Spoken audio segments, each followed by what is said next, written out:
Good morning to you. All eyes on Buckingham Palace this morning as the world waits for a response to Prince Harry's memoirs. We're going to be asking if the two brothers can ever be reunited. Paul Burrell is going to be here. Tell me why Diana would have been appalled by all of this.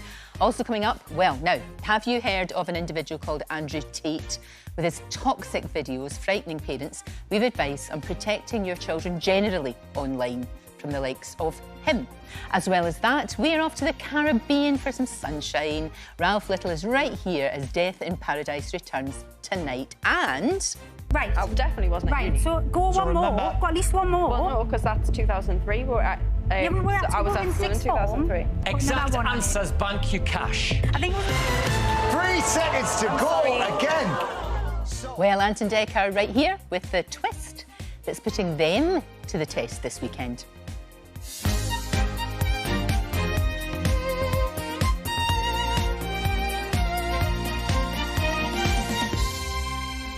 So the revelations from Prince Harry's book are out.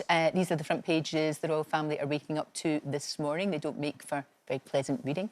And in the last few hours, a new clip from that ITV interview has been released. What was different here was this level of frustration. And I talk about the red mist that I had for so many years, and I saw this red mist in him. He wanted me to hit him back, but I chose not to. There's a fair amount of drugs, marijuana, magic mushrooms, cocaine. I mean, that's going to surprise people. But important to acknowledge.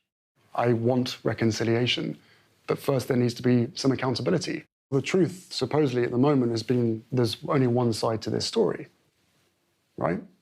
But there's two sides to every story. Well, royal editor Russell Myers, you have read the whole thing, haven't you? Well, we've had a team at Mirror Towers going through it because we were able to access it through copies that went on sale in Spain. Well, this is bizarre. Now, Very bizarre, that's the most extraordinary thing, because we were sort of told that, you get it on Monday or maybe on Tuesday, and it was all sort of shrouded in secrecy, and then somebody in Spain just puts it on the shelf. I know. It's been a bit of a mishap from the publishers, I think. A couple of leaks here and there, but we have been feasting on the details, and it is absolutely jam-packed with revelations. I mean, it really is. It really is. Like we said, it's not supposed to be out yet. There's an awful lot of detail in there. There is, yeah.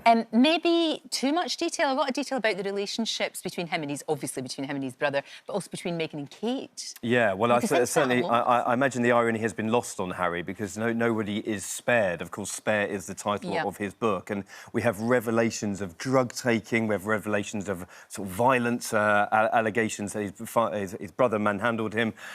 Even goes into detail about his being circumcised, his brother being circumcised. I don't need to know that. Frostbite on his private parts. Don't need to know about Prince Harry's willy. Moving on swiftly. Will's being a bit tipsy on the morning after his wedding, saying he could smell the rum on his breath as they were making their way to the wedding, and even losing his virginity aged 17 in a field. And I would just give you some of the feast we have in front of us on this. I mean, some of the shocking quotes are from Harry in his own words, saying losing his virginity was a humiliating episode with an older woman who liked macho horses and treated me like a young stallion. Oh, stop it. I must carry on. I mounted her quickly. One of my many mistakes was letting it happen in a field just behind a very busy pub. No doubt somebody had seen us. I mean, you talk about the headlines that the royal family are waking up to. I mean, this is absolutely breathtaking. My toes may never uncurl again. They certainly won't, no. Jeez. I'll tell you what, though, for me, the most disturbing thing about all of this was him revealing that he had killed 25 Taliban, members of the Taliban, while he was in Afghanistan. It's just not done as that. You just don't, if you're in the armed forces, you don't actually talk about things like that. You might talk about it to one another, but maybe not.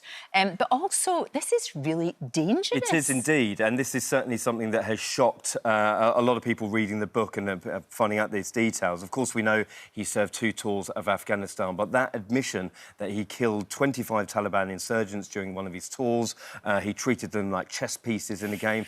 Now, I'd spoken to the former head of royalty protection, who's in charge at Scotland Yard, and he said, you know, make no mistake, this represents a clear and present danger right now for the royal family, and it's certainly cavalier at best from Harry. It just very came across dangerous at worst. wrong, just completely wrong, and he always talks about, you know, wanting to protect his family, you know, like obviously Meghan and his children, of course he does.